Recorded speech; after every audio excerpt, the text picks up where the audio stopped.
on Newsbeat, see how the approval of the Willow Project is affecting the youth of Chicago. Columbia has a new mayor, and Columbia College Chicago students are reacting to the news. There was concern about diversity at Columbia College due to its demographics.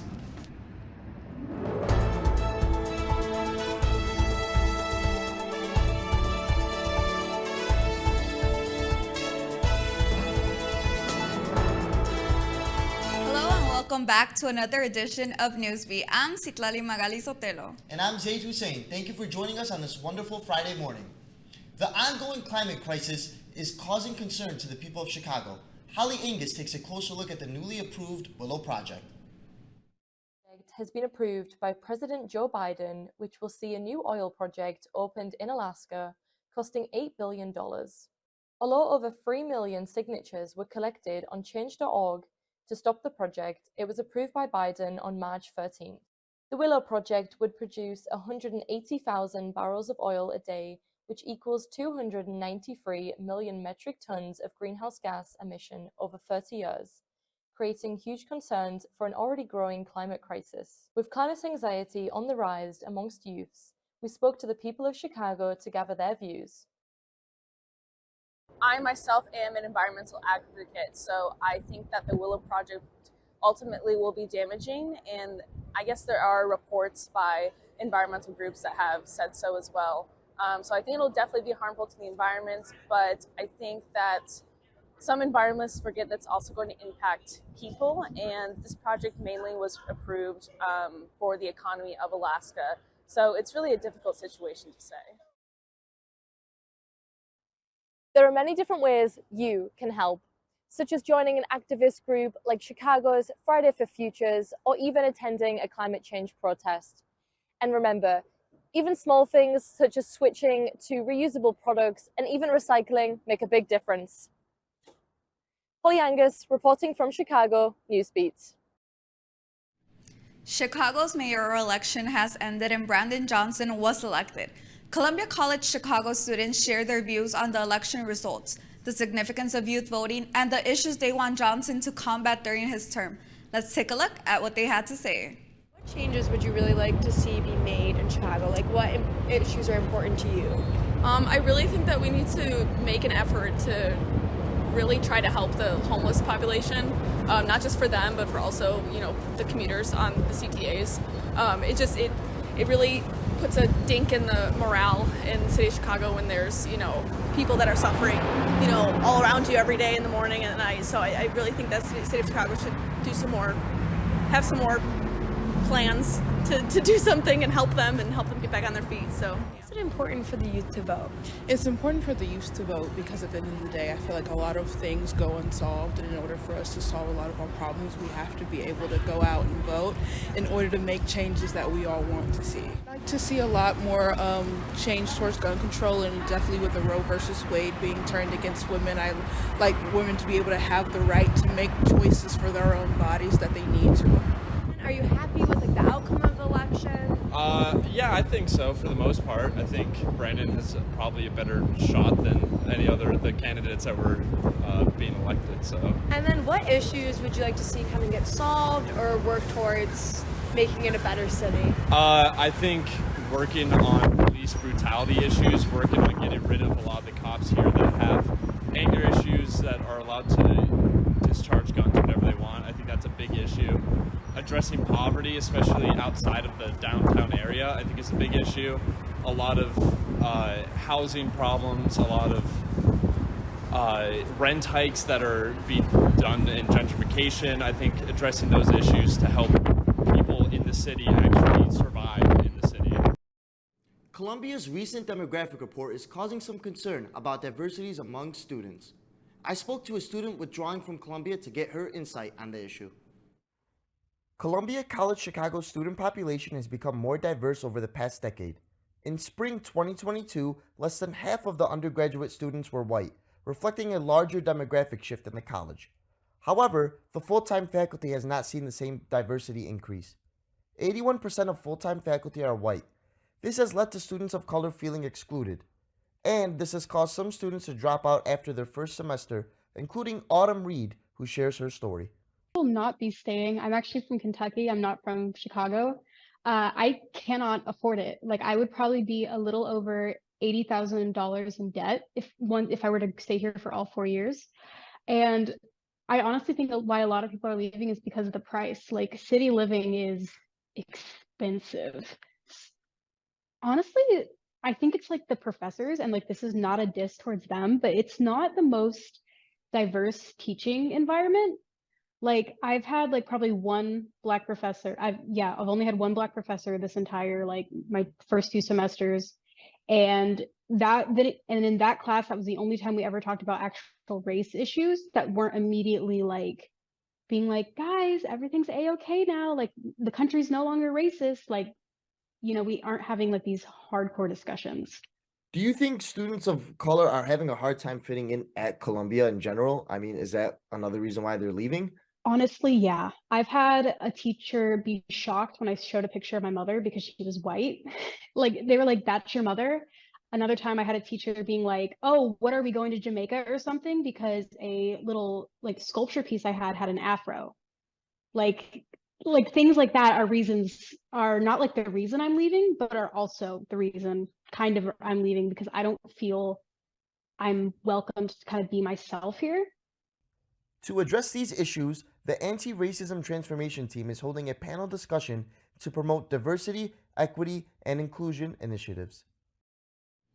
Coming up on Newsbeat, are you ready for finals? If your answer is no, we will guide you to free help. And before the weekend starts, we will let you know if Mother Nature will allow us to enjoy any outside activities.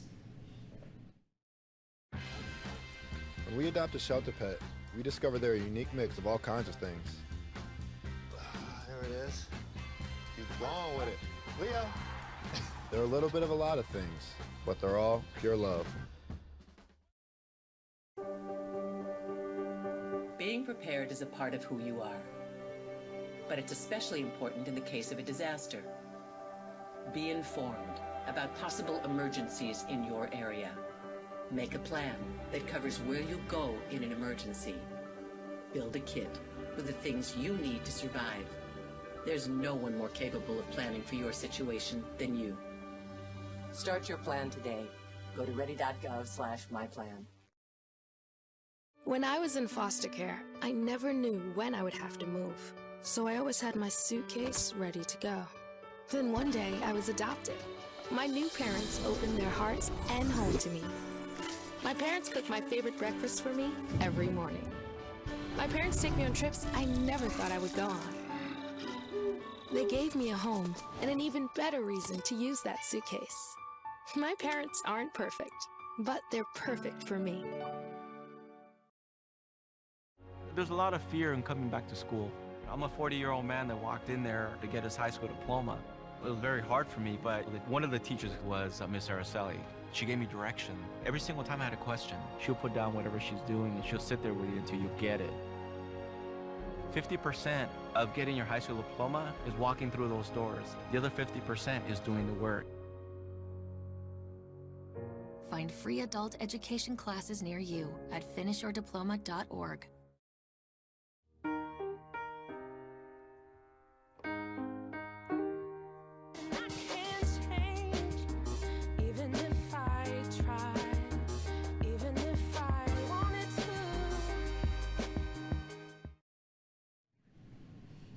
Finals are approaching, and the Academic Center for Tutoring is ready to help students. Nathan Bournier spoke to tutors about the recent decline in student turnout.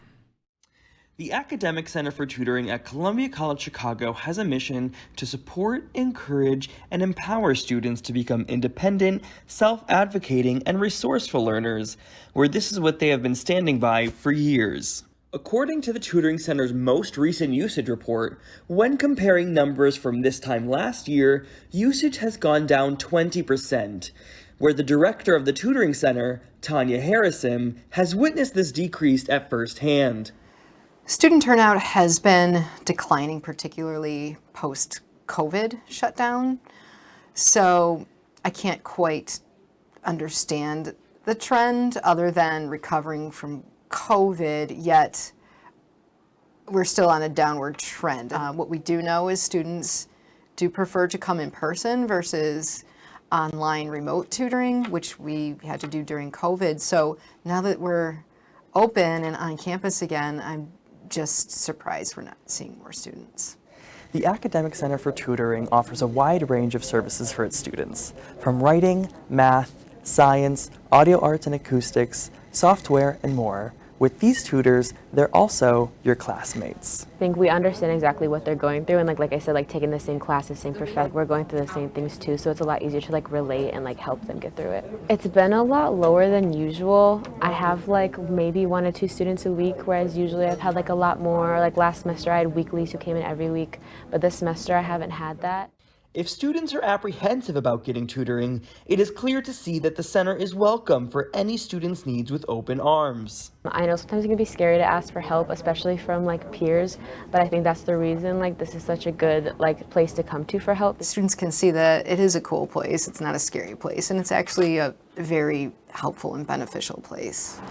As the semester is in the home stretch, now is the time to make your appointment at the Academic Center for Tutoring. To do so, you can call 312-369-8130. You can also visit colum.campus.eab.com or come in person, located at 33 East I.W. Wells, right here on the first floor. This is Nathan Fournier, Newsbeat, Columbia College, Chicago. Join the Student Athletics Association as they host the Renegala in collaboration with the SGA and SOC. The Renegala is free to students and takes place today, April 7th, at the Conway Center. The evening begins at 6 p.m. The theme is Casino Night. Attendees can anticipate casino games, live entertainment, and raffles. Food will also be provided, and formal attire is strongly encouraged. If you're interested in attending tonight's event, there is still a chance to RSVP via campus groups. I don't know about you, Sathali, but I'm ready to play some poker tonight. Well, I don't know. I bet I'm better at poker than you are. In your dreams. Mental health is taking precedence for students. Reporter Rosemary Murillo has more on services available here at Columbia College, Chicago. The counseling services offered to students at Columbia College, Chicago are expanding. It can be extremely helpful for students to just have that option and know they have that option because it offers some security. Now 6 therapists are available to students and serving students in person. Students have access to more services and additional therapy groups this semester, like groups for body image, college life, and relationships. The goal of the counseling services is to provide high-quality mental health to students. I would say a multiple amount of stresses. Getting your work done, registering for classes, thinking about the years to come. These services provide coping strategies. Columbia College Counseling aims to assist students in developing resiliency, self-esteem, and confidence. I would say that it definitely should be available for the people that need it. Walk-in appointments are also available to students seeking support. These services can help students with coping skills, assist in finding referrals to outside providers, and assist students with questions regarding mental health. Students are able to walk in and meet with a clinician. Individual therapy is also available to students. Counseling services are available at 916 South Wabash from 9 a.m. to 5 p.m. I'm Rosemary Murillo. This is Newsbeat. Coming up on Newsbeat before the weekend starts, we will give a quick glance at the sports world. And are you ready to enjoy some outdoor activities? Well, this weekend we will have your 7-day forecast. When we adopt a shelter pet, we discover they're a unique mix of all kinds of things. There it is. Keep going with it. Leo! They're a little bit of a lot of things, but they're all pure love. Being prepared is a part of who you are, but it's especially important in the case of a disaster. Be informed about possible emergencies in your area. Make a plan that covers where you'll go in an emergency. Build a kit with the things you need to survive. There's no one more capable of planning for your situation than you. Start your plan today. Go to ready.gov/myplan. When I was in foster care, I never knew when I would have to move, so I always had my suitcase ready to go. Then one day I was adopted. My new parents opened their hearts and home to me.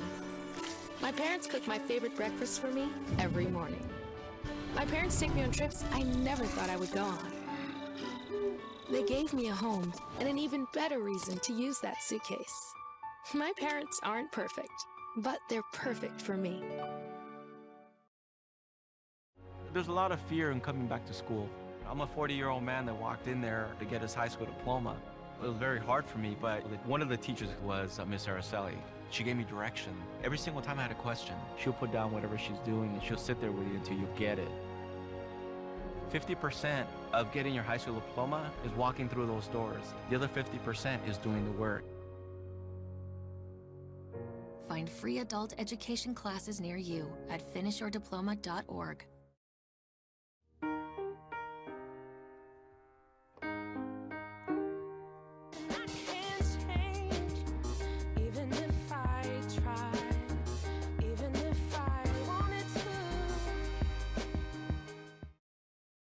Spring is finally here, Chicago. Make sure to get out and enjoy the warm weather. Let's take a quick look at your 7-day forecast.